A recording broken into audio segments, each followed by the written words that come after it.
JC with ADI here with Scott. He's the head of Concierge. Nice to meet you, Jay. Yeah, not for the first time. Not for the first time. We seem to have run into each other quite a lot in the last couple of days. Well, you know, the org booth and all, you guys have been a big help with that, letting us do that. I got to say, for the org booth, though, you guys have probably one of the best org booths here. It's like everybody brought an 11 and you decided, hey, we're just going to go straight to 15. Yeah, yeah. Well, you know, why do something half-ass? Oh, no, exactly. I mean, exactly. you got to do it. So talk to us about Concierge. Concierge has changed a lot over the years. Yes, it has. And so tell us, how's the process? What's your ticket times look like? And what are things people shouldn't be bothering you about and are? And what are things, no, seriously, because our members are going to want to know. And then what are things that, you are the go-to guys to get solved? Yeah, no, pretty much. No, I think this is a great question. This is a question that we get quite a lot. The Concierge program, we try to be consistent with it in regards to barrier of entry, which for us is $1,000 total spent. And then we've got levels within that.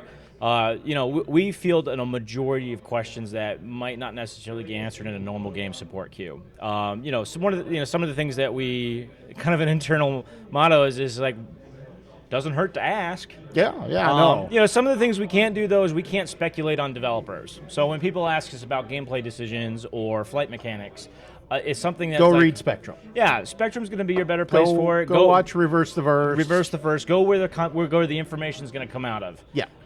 For us, we get those tickets, and it's just like, look, you're very passionate about this. We're equally as passionate about it, but we know just as much as you do. We don't get any special briefing books on what the game plan is. No, it's not like I got a secret black book going, okay, we can't say that. We can't say that. No, we're really just in the habit of making sure that you guys are happy, really. Yeah. So, And you guys do a good job at that. I mean, I've never had a bad experience with Concierge. And that's one of the things is we always try to do the right thing. Yeah. And I think that's the most important part is that for our most, dedicated backers, a simple question and a simple solution is what we're looking for. So if your question is like, hey, I used my buyback token on something wrong. Like, can you help me out? Can you help me out? I just did it. I just did it. Yeah. Oh, yeah, sure. Yeah, we'll figure that. We'll figure it out. We'll undo it or whatnot. Or figure it out. When we've had problems, we had a checkout issue with the org account once and couldn't get a ship sale, and you guys were able to take care of that. It took a week, but you guys got to take care of it even after the sale ended because we opened the ticket. Yeah, I think ship sales are one of our most common questions that we get. Yeah. Especially for people who missed the sale like by a day or two or something. Well, yeah, in our case, it wasn't that. It was that we got it into the cart and then there was a cart problem. And you guys were able to say, hopefully we fixed the cart problem. Well, of course you guys did. But that's the great thing about Concierge is you guys handle strange problems. We do. Crop up. We do. So. And when you start looking at the type of people that are Concierge backers and the level of complexity that they have in their accounts, we ultimately want to reduce the complexity of the solutions that we provide. Yep. So if you're like, oh my God, I've got 3 ships in this pack and 2 ships in that pack, and I really just want this pack, and I just don't know how to shift it around.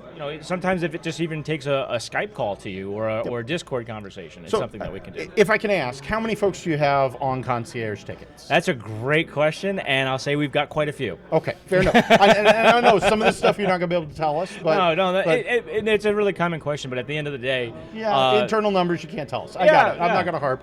Can you tell us what's your ticket volume a month look like, roughly? I'm not, Actually, we've been in the best position, I think, ever for our ticket volume right now. Our typical turnaround time for resolutions between 24 and 48 hours. Yeah, which is a lot better than it was a couple of years ago. Well, if we remember this time last year, the ticket queues were absolutely...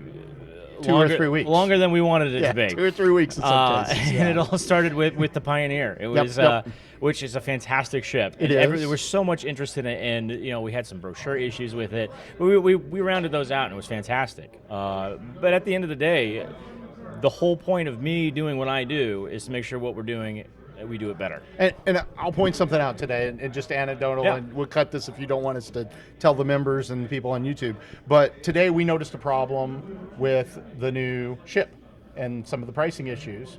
And we made, which ones? I haven't. So they had the War Bond CitizenCon version only had 6 months of insurance. Oh, and yeah. We opened a concierge ticket and got an answer back in like an hour. Yeah, and it was fixed. Yeah, and that's on purpose. Like that's what we want to be known for. Yeah, because it's it's simple, and we knew it was just, hey, the answer is somebody made a boo boo, and the concierge folks will know who go to poke. Go, hey, go update this, and we're getting tickets on it. It was funny because I was sitting in the crowd and I had Spectrum open during the presentation. I was in the concierge chat. I'm like, "Are you guys digging this?" And it was absolutely fantastic. And the people were like, "Wait a second, what's going on?" And then the website went down for a little bit. I was just like, "What's going on?" Well, we have our resident director, who is Dark Myth, who's the head of our fleet security, and he wanted the ship so bad that he actually sat in here with us on his laptop watching the stream instead of in there, so he could buy it quicker because he didn't know if it was going to be limited quantity or anything like that. Now we're doing something unique with the Kraken. I think you guys are going to like it. Yes. Part of it I don't like, which is we have to email you, submit for a price, but I'll live with it. I think you'll appreciate this approach. Good. Oh, the number's going to be that scary. Well, my only concern is you're delaying our fundraising, so that I don't know it's what not to set necessarily the delaying. It's just encouraging. So tell us, in the future, what do you have in plans? We're a big org.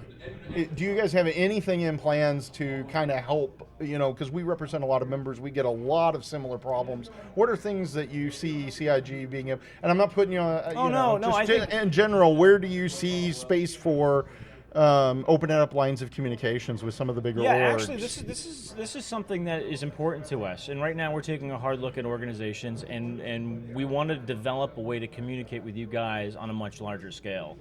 And have your feedback, input more. But with CitizenCon in the last few months planning this it's been nuts.